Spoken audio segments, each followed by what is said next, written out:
Hey guys, it's QuickyBaby and I'm bringing you some gameplay in the Type 64. This is a Tier 6 Chinese light tank. It's also got the benefit of being a premium vehicle. I'm playing on Lakeville. As you can see, this is it's quite an ugly matchup where the enemy have got all of their skilled players as their top tier tanks in platoons. And you might be thinking, alright, well, how can you carry a game in a light tank? And it's touch and go stuff. You've got to be as careful as you can. Now, this is a very interesting position here. Now, quite often you see me and other players rush over there. However, when you're in a tank, which has got great camo rating, such as your light tanks like the Type 64, this is more than enough to scout enemies that like to foolishly go down this area. And I was quite lucky. It's an encounter game, and people seem to play it a lot more aggressively getting into the town. I see a Hellcat here. Luckily, he hasn't spotted me. I spot him, though. And as you can see, fortunately for me, I've got lots of firepower from behind there. We managed to take out that Hellcat. I really want to shoot that artillery, but I can't.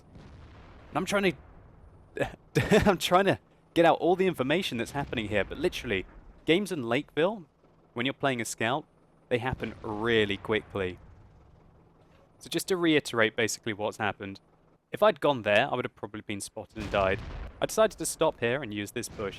Thankfully for me, a lot of the enemies decided to... Ooh, wait a minute, look. There's a Centurion. Am I going to get spotted? Am I going to get spotted? Nope. That was a serious poker face moment. Even though half of my ass was sticking out of the bush, we didn't get spotted there. At, I guess, 100 meters, about 230 meters, I'd say, the Centurion was unable to spot me. I could be shooting these guys, but I just don't want to risk it. I feel like I'm still getting vision for my team. Alright. Now, all the enemies have successfully made it into the town now, and I don't really have any interest in pushing further up, because if the Centurion wanted to kill me, he could. So, I'm just looking for some cheeky shots here. And then I realize, okay, I could go up there. Oh no, that's a really bad idea. There's a Centurion there. Thankfully, he shoots at someone else, or misses me. I think he was aiming at someone else. And we were unable to, well, hit him, but okay, it's time to get out of there. Now, I think, actually, looking back on this, that my current mindset was, okay, I might go further forwards. But I think that would have actually been a really bad idea. But anyway, let's take a look at how many tanks we managed to get killed. We can't see because they're outside our render distance. Looks like we've bagged the Hellcat, the VK. We got that Jagdpanther killed. We got a hell of a lot of enemy tanks killed on that other flank. And hopefully we got some of the tanks going down into the town crippled as well. So right now, what I'm thinking is, alright, the enemy are putting pressure on the cap. My team are pushing quite aggressively down the west. And I've somehow managed to sneak in here and only just got spotted now, which meant that the Jagdpanther 2 and the Centurion were unable to get me. And now you're going to see just how devastating the Type 64 can be. So that's some serious tunnel vision right there. We were able to do 794 damage to that T-34, who was very much focused up on the front. I've got to hurry up here. The enemy are at 77 cap points. And I've got a sneaky artillery behind me. Luckily, we can see right up into his cupola there. And oh my god, out of nowhere, a T-30, an FV-304 comes at me. Thankfully, he rams himself to death more or less on me. And we managed to put a casual shot into him.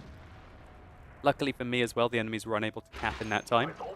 I decided to not use my repair kit, and now I've got to be very careful. One of the things you've got to be thinking in the Type 64 is that you don't have very much health at all.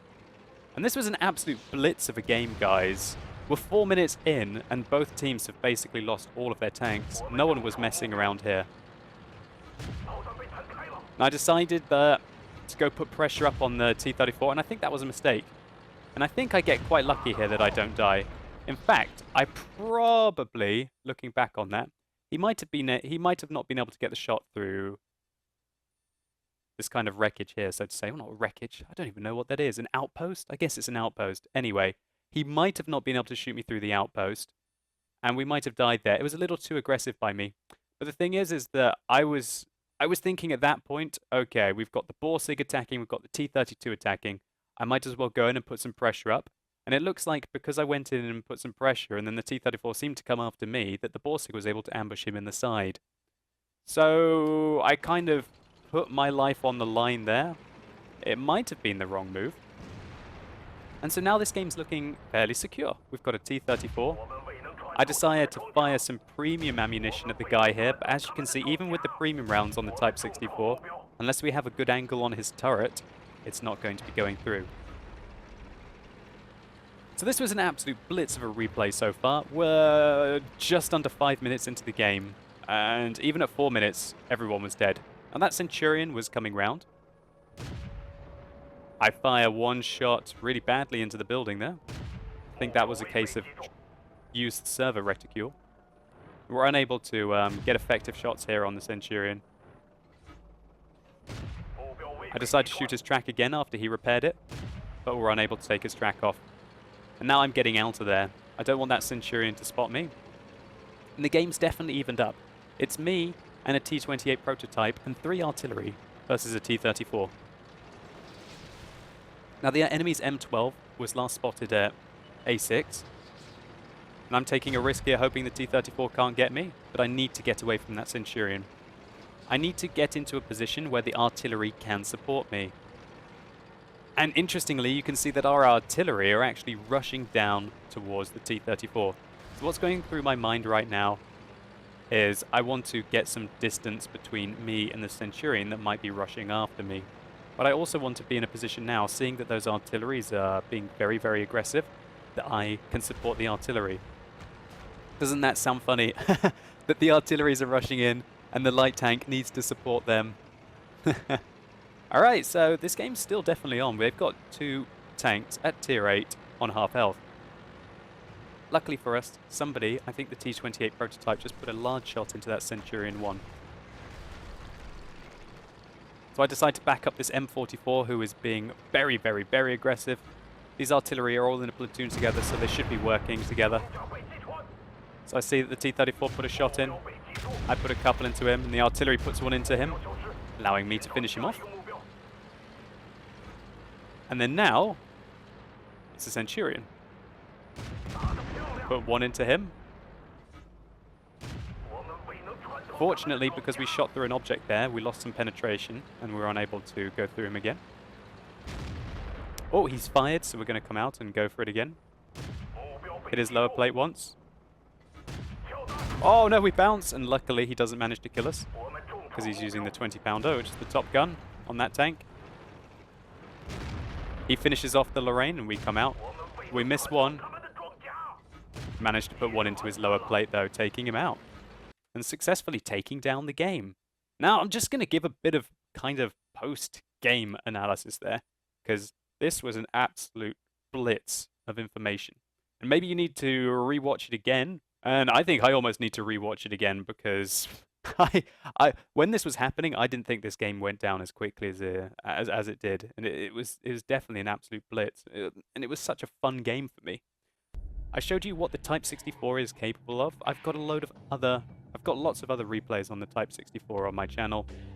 One where I pick up Radley Walters on the old Redshire encounter, which is no longer in that current state in the game.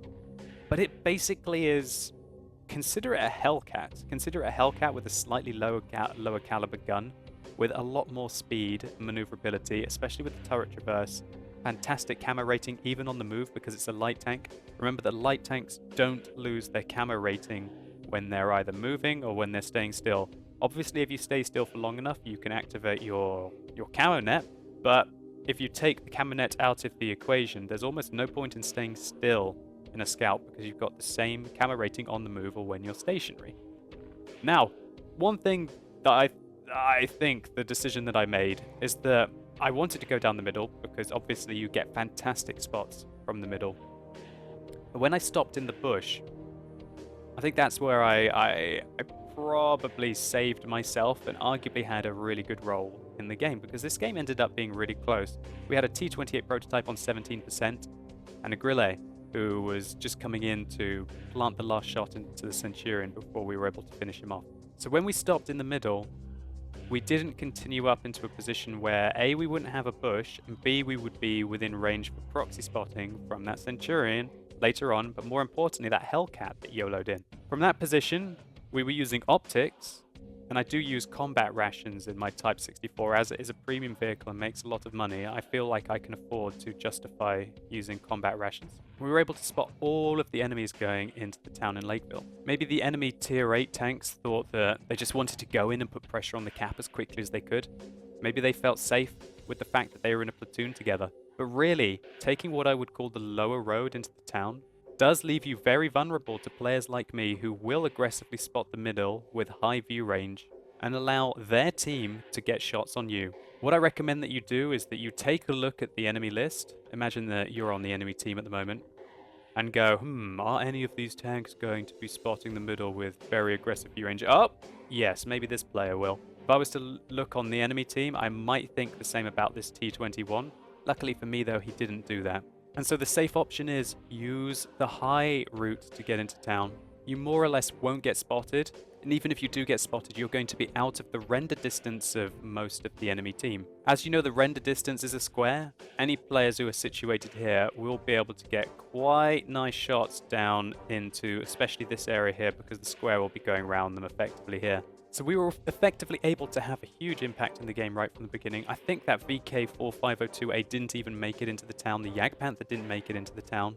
As well as taking out arguably one of the better players on the enemy team, this Hellcat, before he even had a chance to do anything. All before even being spotted. You could argue that I was probably going to make a mistake when I went after that Centurion. And I quickly realized that. I pulled back and I was able to have the role that I wanted in the town. Now, the move that I made down here when I went around to go in behind them was very aggressive, but I thought that there was a hell of a lot of pressure on the cap, and I really needed to do that at that time. When you've got the speed that you have with the Type 64, you do feel confident with making those kind of moves, because you can more often than not get yourself out of trouble. I did get lucky that I didn't get killed by that FV304. It was a really nice ambush by him, and luckily for me, even though I have paper-thin armor, his low-caliber gun didn't completely take me out, and we were able to use the momentum that we gathered there to take down the rest of the game. What you really saw is that you don't want to underestimate the Type 64. If you see one, do not give it the opportunity to unload on you. It's got pretty devastating DPM, and it's got the flexibility to be able to use it from quite a few different positions because of its gun depression. I can't recommend this tank enough. I really do enjoy it. It's got to be one of my favorite tanks in the game at the moment. Probably is one of the best pure scouts in the game, and it can also dish out the damage when it needs to. Anyway, let's take a quick look at the post-game stats. So we were able to get a whopping amount of credits and a great amount of experience from that. I will highlight that this was during a triple experience event, and these credits were boosted by some lovely event credits that we also got. But I was very happy to pick up the Orlix medal and the Scout medal. Now the Orlix medal is for destroying 3 or more enemy tanks that are at least 2 tiers higher than you. It's definitely one of the nicer light tank medals to get. And of course Scout, fairly obvious, spotting 9 or more enemies. And we fired a lot of shots there, 31 of which we hit 24 and 18 of those penetrated, giving us just over 2,000 damage done. Now the Type 64 is very fragile, and even though we only took 2 hits that game, we were left with barely any health. We did 2,800 damage upon detection. We managed to get 38 cheeky base defense points. So if we look at our base experience, this was 1,732 base experience, which is just shy of 2,600 with the premium account. If we look at the base credits that we made 90,000 base credits. But we did fire a lot of premium ammunition that game, which we spent 40,000 on. So if we consider that we also use combat rations, that if you buy when they're half price cost you 10,000 credits, we were still able to make 40,000 profit without any of the special events. So I fully recommend the Type 64. This was a fairly typical kind of scout gameplay that you would like to do on Lakeville. Spot the middle, pull back, and try to assist. That's what I feel that Type 64 is really good for. It makes a really good support tank. If you can try and find enemies that are already locked in engagement with your friendly tanks, then you can really surprise the enemy and often turn the course of the battle. And when you can bomb it around at 70 kilometers an hour, you can really pick your engagements. Anyway guys, I hope you enjoyed this video. If you did, please consider rating it down below. I'd really appreciate it. And let me know in the comments what you think about the Type 64. Are you a seasoned Type 64 driver? Maybe you're a Chaffee driver. Maybe you only played the Chaffee for ages and then you decided, well, you know what, I'll give the Type 64 a try. If you're a Chaffee driver and a Type 64 driver, let me know which tank you prefer and why. And if you're not a Chaffee owner, do you rate the Type 64? Do you think that it probably is the best scout tank in the game at the moment? And I'm talking kind of pure scout. Obviously the WZ-132 and the AMX 1390s will probably do better in most situations, but this is what I would call a low-tier pure scout. Anyway, just a shout out to Michaelov for creating replays.QuickyBaby.com. It's an absolutely fantastic resource where you can upload your replays and see other replays in the community. You can order the replays by experience, by the amount of likes and the amount of dislikes that they've got. And this is a resource that I'm going to be using in the future to be able to get you the best kind of replays that I can find. One thing that I really would ask the community to do is to rate other people's replays. And you can do that by simply logging into your World of Tanks account, finding a replay and either voting it up or voting it down. It's up to you. Starting in April, what I'm going to be doing is having a weekly competition on this website to try and find the best replays. And then I'm going to feature them on my YouTube channel, so it's something to definitely look forward to. Anyway, guys, thank you so much for watching. You've been epic, and hopefully I'll see you soon.